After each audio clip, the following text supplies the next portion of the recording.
Hi, I'm David Goforth with the Cooperative Extension. And I'm Pam Uden, Family and Consumer Science Agent with the Cooperative Extension Program. Pam, this is my favorite time of the year when we have the summer fruit come in. Oh, isn't it great? The fruit is so appealing and crunchy and nutritious and loaded with vitamin C and fiber.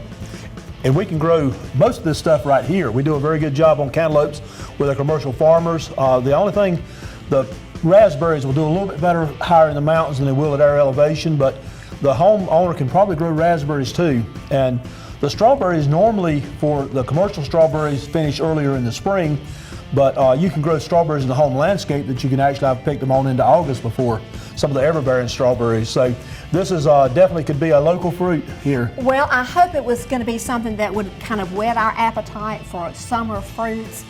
You know, it's really easy to serve summer fruits. It can be something as easy as a slice of cantaloupe with a few blackberries and strawberries and blueberries around it. Or it can be something as nice as a bowl of fruit with those cantaloupe and peaches and raspberries. And we could always add just a little bit of low-fat whipped topping, or we could add some vanilla yogurt or some fat-free frozen yogurt, even some low-fat pudding to give it a little bit more flavor and color. There's lots of things we're going to do with fruits today. And I reckon a person could do something like that if they were good enough. Isn't this beautiful? David, this is what we're maybe aspiring to. This is a carved watermelon done by a local resident here in our county that happens to be an Extension and Community Association member. We call her Sunshine. Isn't that delicate? What a way to get started as we look at summer fruits and vegetables. I've never carved anything that elaborate, but I have made some watermelon baskets before. Well, I've made watermelon baskets too. Maybe we can graduate to that in a couple of weeks or a couple of months. That is just beautiful. What we're going to look at today is a variety of really quick and easy ways to prepare fruits. And David, we're going to be focusing in on summer fruits or late summer fruits. So the first thing we're going to do is what we're just calling a minted blueberry fruit salad. And we're going to start with 1/3 cup mint. And this is, I know, one of your specialties. Well, it's not especially necessary, but I did grow this mint here. This is mountain mint, which is a fairly strong mint. This is more the traditional mint right here, and this happens to be growing in our building. The master gardeners grow it in the front atrium out there. So this is the kind of mint we could use, or the mint here. This mint will grow in a little bit drier conditions, which is why I have it at my house. I've had this before, but some of those dry years, this doesn't survive. Well, now I have a question. At the farmers markets, can you buy mint? Yes, there's some of the farmers that will bring a few herbs of different types each week, and we'll have them laying out there. So also at the herb festival, they sell a number of potted mints that you can take and grow at your own, even on a patio, a very small area, you can grow your own mints. Well, they both smell delicious. I can smell them right now. What we're going to do to continue, David, we're using some of your mint and 1/3 cup of mint, and I'm going to kind of mince it with some table shears to make it kind of smaller. And I'm going to go ahead and add the mint into the bowl that we're going to be working with. And to that, we're going to add 1/3 cup of vegetable oil. Now you're probably wondering, why in the world are we adding vegetable oil to a salad? Well, really that's 1/4 cup. It's going to give the salad kind of a special shine and glow. You'll see in just a few minutes. Then we're going to go ahead and add 1/4 cup of lime juice, all kinds of things. And we're going to add 2 tablespoons of sugar. And that's gotten a little bit sticky here. There we go. 2 tablespoons of sugar. Gotta have some sugar in things, don't we? And then we're gonna add some salt, which I have ready, 1/2 teaspoon of salt to this minted treasure. And then we're gonna add 1/2 teaspoon of lime zest. And I've got the lime zest ready to go in, and it's gotten a little bit hard as we've been waiting here, but I thought it'd be kind of fun to show a lime zester or a lemon zester. You zest your lime or lemon by just rubbing it against the zester, and you want to keep rubbing until you come down to the lighter color of the lime. And when you turn it over, you'll find that the lemon or lime has been zested, and we've added that. So we're going to go ahead and mix this little sauce, the olive oil, the mint, the lemon juice, and now we're ready to add the fruit. And we're going to be adding today 1 large peach. We're going to be adding 2 cups of cubed cantaloupe, and we're going to be adding a cup of, or 1 3/4 cup of blueberries. Okay, and we'll simply stir it up a little bit. And we want to let this marinate. Maybe this is a new term to think of when making a salad, but we're going to let this marinate in the refrigerator for about 30 minutes until we're ready to serve it. So David, I'm going to let you, if you don't mind, putting that in the refrigerator. And I already have some salad that has marinated, and we've removed it from the marinade.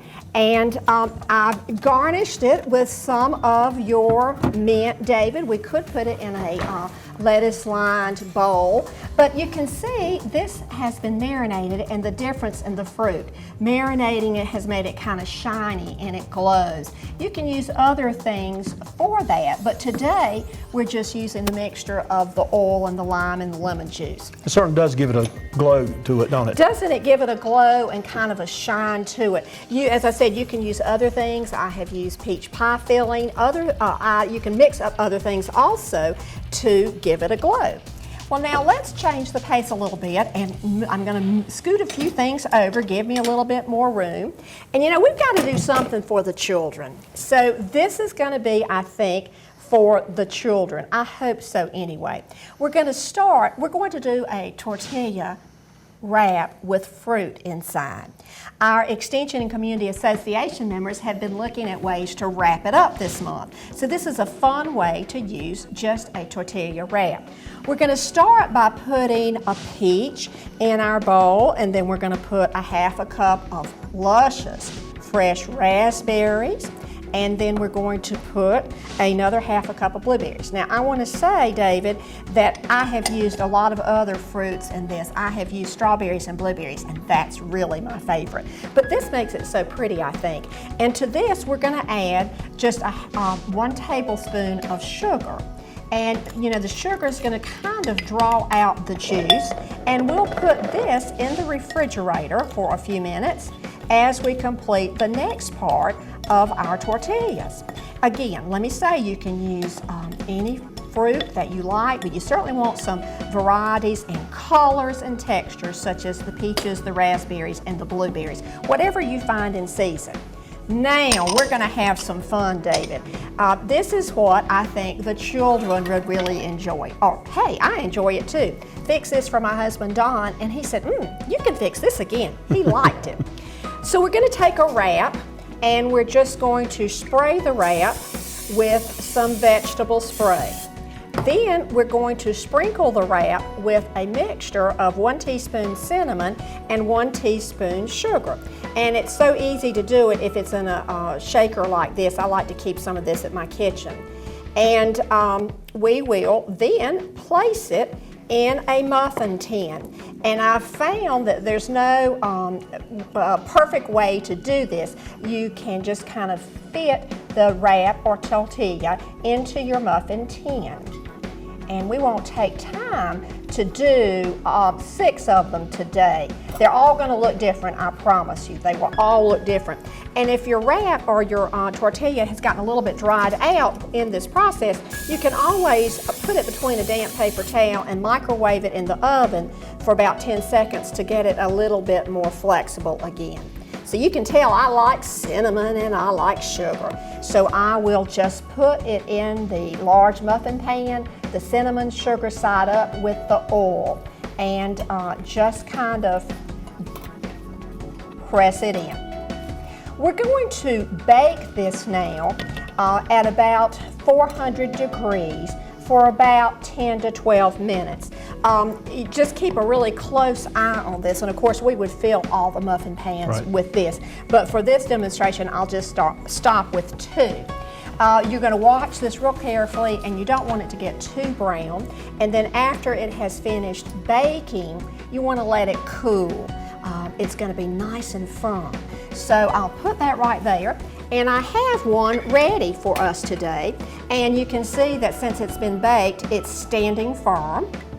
And guess what we get to do now? we're going to fill it with fruit. We're going to use the fruit. We'll pretend that this has marinated or the sugar has been dissolved for about 30 minutes. And we're going to fill the wrap with fresh fruit.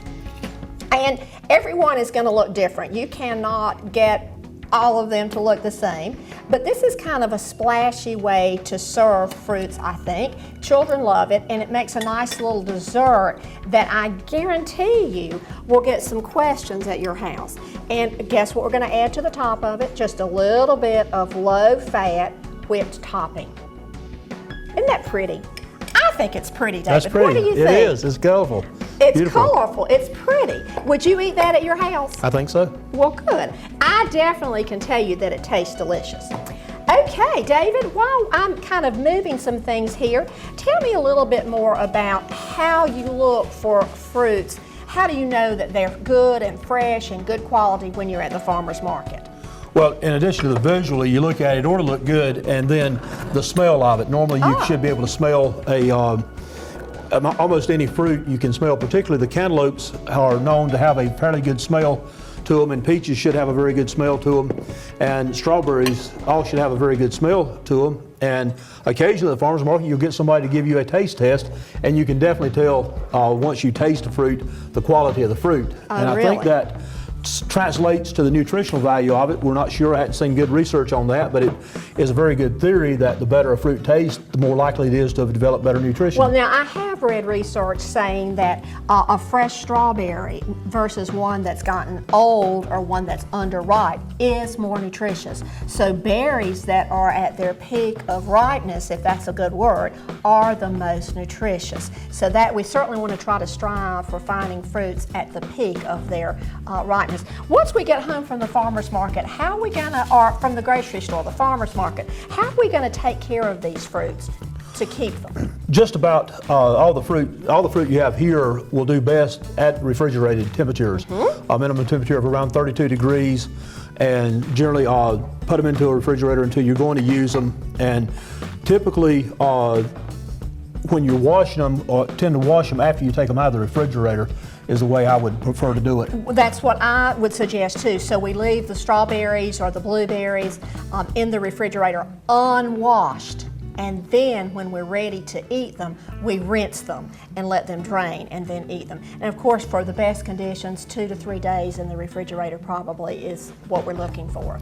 Sooner the better. Again, sooner the better. For nutrition, and you will have some post-harvest decays eventually get into fruit. So if it's like at my house, we can't wait that long. If we've got fresh food, we're digging into it right away. Well, the next thing we're going to take a quick look at is we're going to make some really healthy, keyword healthy, berry muffins. And the ingredients that we're going to use include 1/3 cup all-purpose flour, which is already right here in our bowl. We're going to add 1 cup of rolled or instant oatmeal. And you know how healthy oatmeal is. That's something that we really can't eat enough of. And then 1/4 cup of our brown sugar. And to that we'll add 1 tablespoon baking powder. And one of my favorite spices, we'll add a 1/2 teaspoon of cinnamon. And while we're kind of at this point, I'm going to go ahead and just mix this up and get the cinnamon, the brown sugar distributed really well. Now, David, I got to warn you about these berry muffins. This is definitely not cake. This is not a sweetbread. This is more of I would call it a breakfast muffin. It's very healthy, it's delicious, but it's not going to be really, really sweet. How often do you find a muffin recipe that makes 12 muffins that only calls for 1/4 cup of sugar and brown sugar at that? Not very often. And the next thing we're going to do to get ready for these muffins, we're going to take 1 egg that has been already broken, and it has been whipped a little bit or mixed up. And to the 1 egg, I'm going to add 1 cup of skim milk. Again, we're cooking healthy, David, and we're using skim milk rather than whole milk. And we're then going to add our 3 tablespoons of vegetable oil. And we're just going to whisk that a little bit, not a whole lot, but just a little bit. I always like to make sure it's well mixed before we add it to our dry ingredients.